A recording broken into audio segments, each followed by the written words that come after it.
Today I'm making a tasty, easy and super quick paneer recipe, Paneer Rezala. This is a dish that requires no onions, no garlic and is really easy, quick but extremely flavorful. So please do try this recipe and I'm sure you'll enjoy it. My channel all about easy to follow and easy to implement, ingredients always displayed on the right and highlighted for each step. If you like my channel, please do not forget to subscribe, share and like. So come follow along and cook with me. First we are going to fry the paneer. For that we need 5 tablespoons of oil and 340 grams of paneer. For this recipe I have cut the paneer into slightly big size pieces. I'm adding the oil. Wait for the oil to be heated up before adding the paneer. The oil is now hot, so I will add all the paneer pieces. So go ahead and add all of them. I have added all the paneer pieces. Now we will fry this for about 4 to 5 minutes till the paneer starts becoming slightly golden brown. As the paneer is getting fried, make sure that you flip the paneer pieces over so all the sides can get nicely evenly fried. So as you can see, the paneers have started changing to light brown. So what we will do is we will take a plate and start setting aside the paneer. You don't want to over fry the paneer because then the paneer will become very hard and chewy. So go ahead and set aside all the fried paneer. Now we will make a paste from all of these ingredients. So I have taken a blender here. To that I'm going to add 5 teaspoons of poppy seeds, about 12 to 13 cashews, 2 green chilies. If you don't want to have a spicy paste, you can skip it or adjust as you feel like. And here I also have a 1/3 cup of water. So now we will blend all of these ingredients into a smooth paste. I have blended into a smooth paste.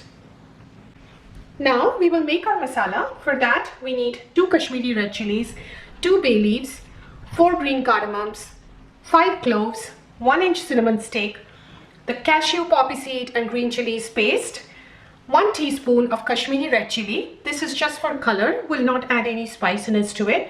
Some salt per taste and 3 tablespoons of yogurt.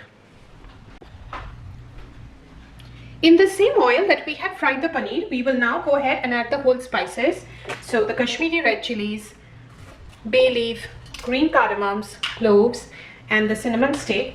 Now we will fry this for 30 to 40 seconds till we get a nice aroma from the whole spices. I'm getting a really nice aroma now from the whole spices. Now we will add our cashew, poppy seed and green chilies paste that we just made before. Make sure you lower the flame for this because the cashews, otherwise there's going to be a lot of spluttering and the cashews can also get stuck at the bottom.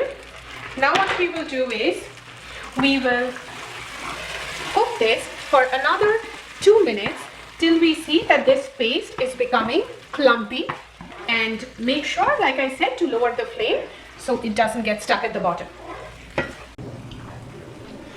It's been 2 minutes and now as you can see the paste has become clumpy. So now what we will do is we will add half a cup of water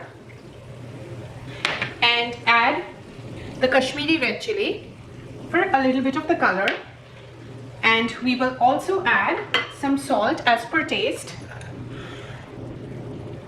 And we will cook this for another 3 to 4 minutes till we can see the oil separating out and the gravy thickening up. It's been 3 minutes and as you can see the oil is separating and our gravy has also nicely thickened up. So what next we will do is we will add the yogurt.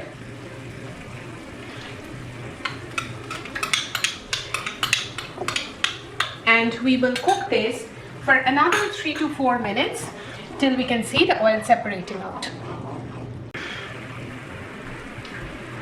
It's been about 4 minutes and as you can see the oil is nicely separating out. So now what we will do is we will add all the fried paneer pieces. So go ahead and add all of them. I have added all the paneer pieces to the gravy. We will also add about half a cup of water and mix all of this well. Make sure the paneer is nicely coated with the masala, and we will cook this for another 5 to 6 minutes at a medium flame. It's been 6 minutes. Now I will turn off the flame and add a couple of drops of Keurig water. This is very optional, so you can skip it if you like. And also a few drops of rose water, and add 1 teaspoon of ghee, and mix this well with the paneer. Our Paneer Rezala is completely ready. It's great to enjoy with paratha, pulao, fried rice. You can see how really quickly this dish got made. So please do try this recipe. I hope you enjoy it, and thank you so very much for watching my channel.